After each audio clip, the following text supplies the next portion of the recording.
Hey y'all, it's an Eclectic Witch, and today I want to talk a little bit about moon magic. I've been doing tarot off and on for about 10 years, and I was definitely agnostic before I decided to really dive into that witchcraft aspect of my spirituality. But when I did, I was very focused on the moon. I called myself a moon witch because the moon is kind of what drew me in. I did all of my spells during the full moon. Obviously, my craft has grown a lot since then, but I still love the moon, and I love the concept of using each of the phases of the moon to add to my craft or to my manifestation or to what I'm trying to build and grow and or release from my life.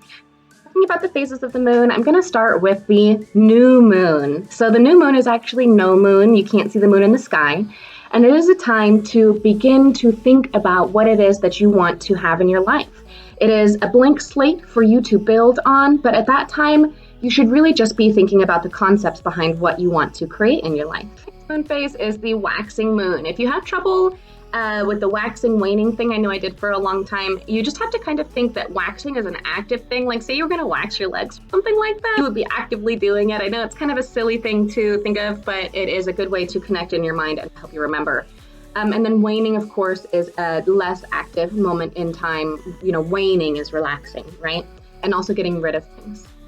Next, you have the waxing crescent, and the waxing crescent is really good for setting your intentions into motion ever so slightly. So you would want to start writing things down and putting them in your manifestation box like we talked about last week, or perhaps thinking about exactly what steps you would take to reach the thing that you're trying to achieve. The first quarter moon, as well as the waxing gibbous, are a continuation of that building that we are putting forth as the moon is coming to full. And the further that we get along closer to the full moon, we're going to want to be putting more and more action and more thought into what it is that we're trying to achieve. The whole process of thought and growth and building comes to a culmination with the full moon. So in the full moon, this is a good time to do a spell if you are trying to really put something into motion. So it's a great time to really shake things up and say, this is what I'm doing. I've thought about it. I've put in all these little baby steps, and now I'm ready to make this happen. After the full moon, we get into the waning moon. So the waning gibbous is what comes next, and that's a time to release things. So after you do all of this building and growing, and it finally culminates in the full moon, you're going to want to let go of some things that are holding you back from reaching your goals. So this next moon phase is wonderful for letting go, keeping people away, things like that.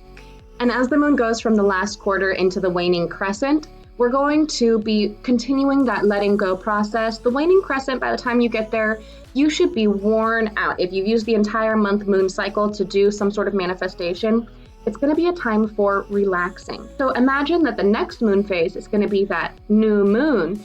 You built your concept, you have brought it to fruition, you've let go of the things that are holding you back from it, and then whenever we come back to the new moon again, you're going to have relaxed during the waning crescent, and at the new moon you can start to manifest something new or continue on your manifestation. One of the things that I love about the moon is that it can be a representation of femininity, even if that's just a feminine energy. I know that my main lady goddess is going to be Hecate, and she's definitely a moon goddess. She's a representation of the triple moon kind of theme that we see in Wicca and witchcraft. I love the idea that the moon shines its energy down. It is so strong that it pulls the waves. It affects our mental health. It does all of these things. So why not incorporate it in our witchcraft whenever it is already so powerful and we are so powerful? Bring the moon in and let the moon help you achieve the things that you're trying to achieve.